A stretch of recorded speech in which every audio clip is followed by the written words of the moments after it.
नमस्कार, राम राम, दुआ सलाम। मैं हूं नकुल चतुर्वेदी और आप देख रहे हैं the MC show.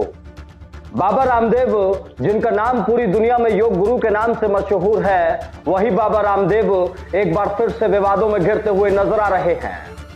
Baba Ramdev ने एक बार फिर से डॉक्टर्स पर और एलोपैथी पर सवाल उठाए हैं। एक प्रोग्राम के दौरान बाबा रामदेव योग सिखा रहे थे और उसी दौरान बाबा रामदेव ने मजाक भरे लहजे में कहा, टर टर टर डॉक्टर। ये डॉक्टर 2 वैक्सीन लेने के बाद भी खुद को नहीं बचा पाए, ये जनता को क्या बचा पाएंगे। इस दुनिया का अगर सबसे बड़ा बिना डिग्री का कोई डॉक्टर है तो वो बाबा रामदेव है, जिसके पास कोई डिग्री नहीं है लेकिन उसके पास डिग्निटी है।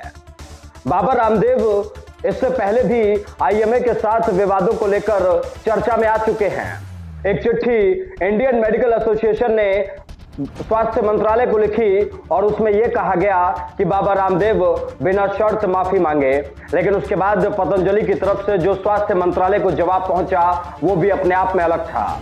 उसमें पतंजलि और बाबा रामदेव की तरफ से कहा गया था कि जिस तरीके से हम एलोपैथी का सम्मान करते हैं उसी तरीके से आयुर्वेद का भी सम्मान होना चाहिए। उस चिट्ठी में कहा गया था कि जिस तरीके से आयुर्वेद पर सवाल उठा लिए जाते हैं इसी तरीके से कभी कभी एलोपैथी पर भी सवाल उठा लिए जाने चाहिए और इसको लेकर आईएमए को असहिष्णु बिल्कुल नहीं होना चाहिए। लेकिन अब जो बाबा रामदेव का वीडियो सामने आया है यह हैरान करने वाला है।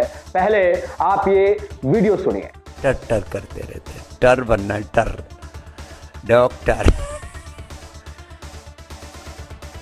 1000 डॉक्टर तो अभी कोरोना की डबल वैक्सीन लगाने के बाद मर गए। कल क्या समाचार है? कितने? 1000 डॉक्टर डबल वैक्सीन लगाने के बाद भी मर गए। अपने आप को ही नहीं बचा पाई, वो कैसी डॉक्टरी। तो मैंने कहा डॉक्टर बनना है तो स्वामी रामदेव जैसा बन, जिसके पास में कोई डिग्री नहीं और सबका डॉक्टर है।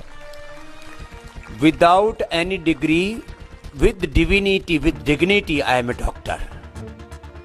हाँ, बाबा रामदेव का ये वीडियो देखने के बाद आप में से जो लोग एलोपैथी से जुड़े होंगे उन्हें जरूर गुस्सा आया होगा।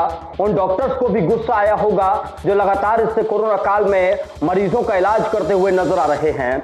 और उन डॉक्टर्स का बाबा रामदेव ने अपमान किया है जो करोड़ों लोगों को एलोपैथी के जरिए अब तक ठीक कर चुके हैं। हालांकि बाबा रामदेव का दावा इस पूरे मामले को लेकर अलग है। बाबा रामदेव का कहना है कि उन्होंने योग के जरिए, पतंजलि में तमाम रिसर्च के जरिए बहुत सारे लोगों को ठीक किया है बिना किसी एलोपैथी की दवाई के सपोर्ट के।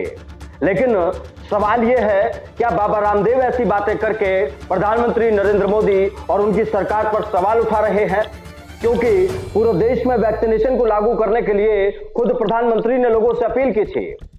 क्या बाबा रामदेव उन तमाम डॉक्टर्स को कुछ नहीं समझते जो इतने बड़े स्तर पर रिसर्च कर रहे हैं और पूरे देश में अपनी स्वास्थ्य सुविधाओं के जरिए लोगों की जान बचाने का काम कर रहे हैं? क्या बाबा रामदेव नरेंद्र मोदी और बीजेपी की शय पर लगातार इसी तरीके से इंडियन मेडिकल एसोसिएशन और एलोपैथी के डॉक्टर्स का अपमान करते रहेंगे? ये तमाम सवाल इसलिए पूछने पड़ रहे हैं क्योंकि ये पहली बार नहीं है, ये अब इस हाल में ये दूसरी बार है जब बाबा रामदेव ने डॉक्टर्स और एलोपैथी का मजाक उड़ाया है। हालांकि बाद में एक टीवी चैनल पर जब बाबा रामदेव लाइव बैठे थे तो उन्होंने इस बात का जिक्र किया कि ये सब कुछ उन्होंने अपनी तरफ से नहीं कहा। एक मैसेज उनके पास आया था और उस मैसेज का वो जिक्र कर रहे थे जिसमें ये लिखा हुआ था कि इन डॉक्टर्स ने अपनी जान तो बचा नहीं पाई, ये डॉक्टर्स क्या लोगों की जान बचा पाएंगे।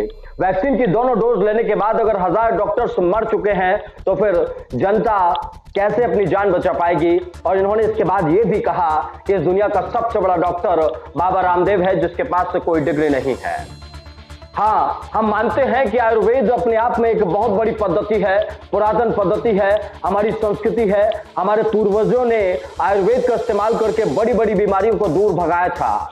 लेकिन आज की मेडिकल साइंस एलोपैथी पर भी सवाल उठाना जायज नहीं है।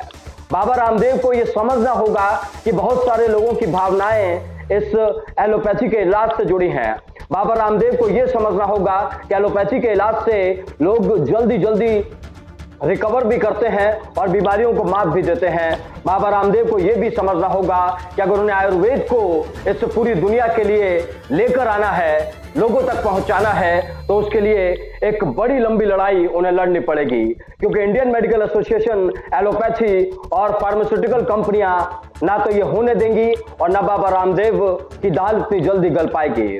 फिलहाल द एमसी शो के जरिए मैं बाबा रामदेव और पतंजलि से यही अपील करूंगा कि फिलहाल जो डॉक्टर्स देश की सेवा में लगे हुए हैं, मरीजों की जान बचाने का काम कर रहे हैं, उनके मनोबल को तोड़ने की किसी भी तरीके की कोशिश ना की जाए। आयुर्वेद में अगर दम है तो आयुर्वेद को आगे लेकर आया जाए, उसे पूरी मान्यता दिलाई जाए और उसके बाद उसके दम पर आगे की लड़ाई लड़ी जाए। फिलहाल मेरे साथ इतना ही, लेकिन आप देखते रहिए द एमसी शो। जय हिंद।